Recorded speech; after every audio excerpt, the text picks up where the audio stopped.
Hey guys, welcome back and thank you for tuning in to this channel and just wanting to take this journey with me in my mind.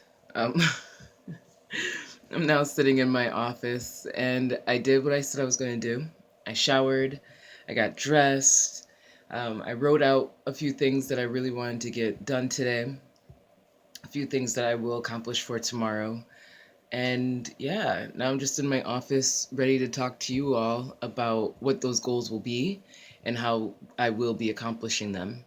Um, Before I do that, I would like to just, uh, I would like to start off with saying that I meditate. I meditate quite a bit. I haven't been able to do it recently at all. I haven't been able to tap into my spiritual self in any way. So I decided before my shower, I'm like, you know what? I'm going to listen to some meditation music while I'm in my shower and just kind of vibe out, you know, and just Calgon take me away type feeling. And I came across this abundance meditation by a Bob Proctor. Now, I've never heard of Bob Proctor before. I've never used his meditations before. Nothing to that. Nothing. I just don't know of this person. But I did the meditation and I did it while I was in the shower and it was really good. And if I was, mind, body, and soul all in line, I think I really would have benefited from his abundance meditation. I mean, I think I really would have benefited. So, in this abundance meditation, he asked for us to do this repeatedly every day for 30 days to take part of this meditation. Do it, do it, do it. So I'm like, well, interesting. I find this meditation and I'm doing my own 30 days of healing and just trying to figure myself out. I think I'm gonna invite that meditation into my life in the morning.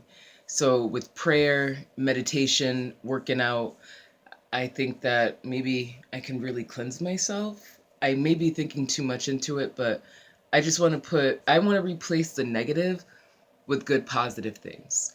And I'm not saying that these things will stick. I'm not saying that this will work for me. I just want to, I rather try positive than go back to the negative, which is caffeine, tobacco. I don't really consider marijuana negative, but it has become one in my case. So I'm going to say marijuana, but please, I know that marijuana is not a negative for most people, but it has become one for me. I think I really would skirt the line of calling myself an addict. I don't know how you could be addicted to marijuana, but I do feel as though I have an addiction to marijuana. It has been a part of my life since I was a teen.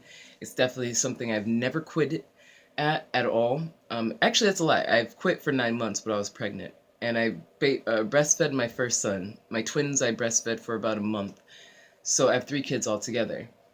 So yeah, it has definitely been part of it, and a part of bringing me into the stage that I'm in now in life. I don't think it's. Mm, I think it's become an addiction for me. So I want to be able to just remove that completely from my life. Um, you ever think that you see something and you're just like, what the? I really thought I saw somebody coming up the road. That was my kids.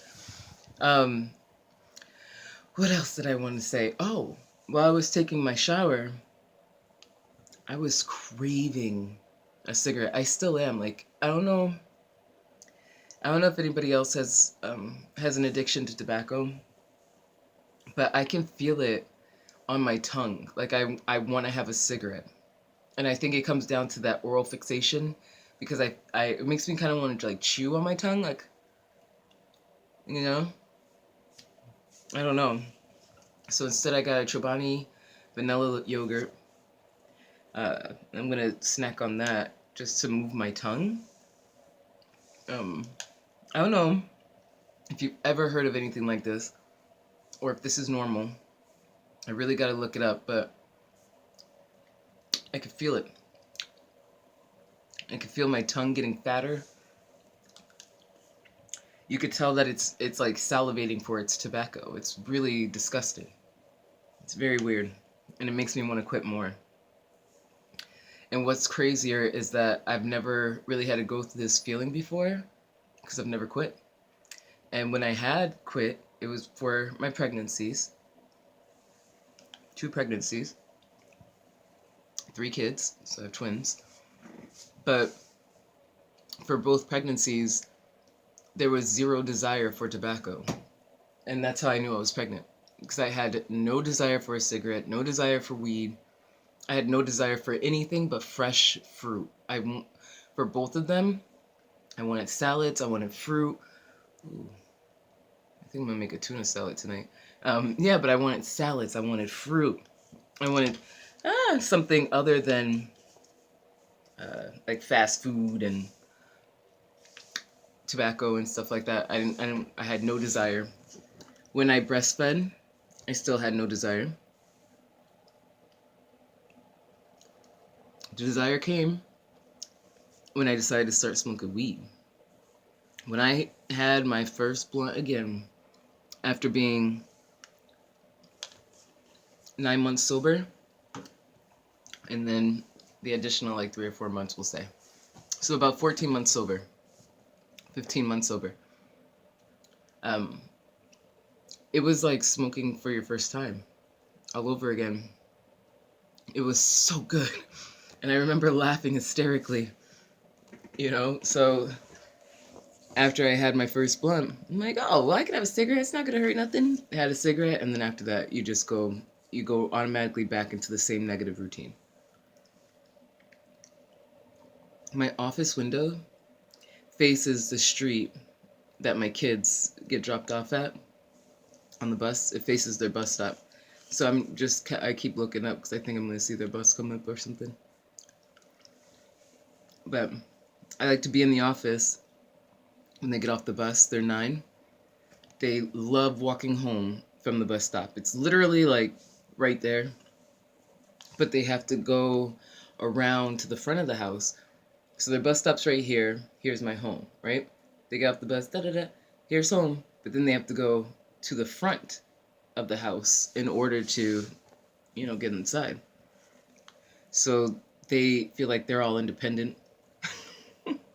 It's like, yeah, we get to walk home from the bus stop. It's like, boy. But even so, where I sit, I can, I see everything, but it's also the roof and then the roof on top of my garage. It's not parallel to each other, but it's like where you can jump off and then jump to the next one. So I'm like, if anything goes down, I'm busting out this window, I'm jumping off this roof to the next roof, to the driveway, and busting anybody that needs to be busted. So I just stay right here just in case.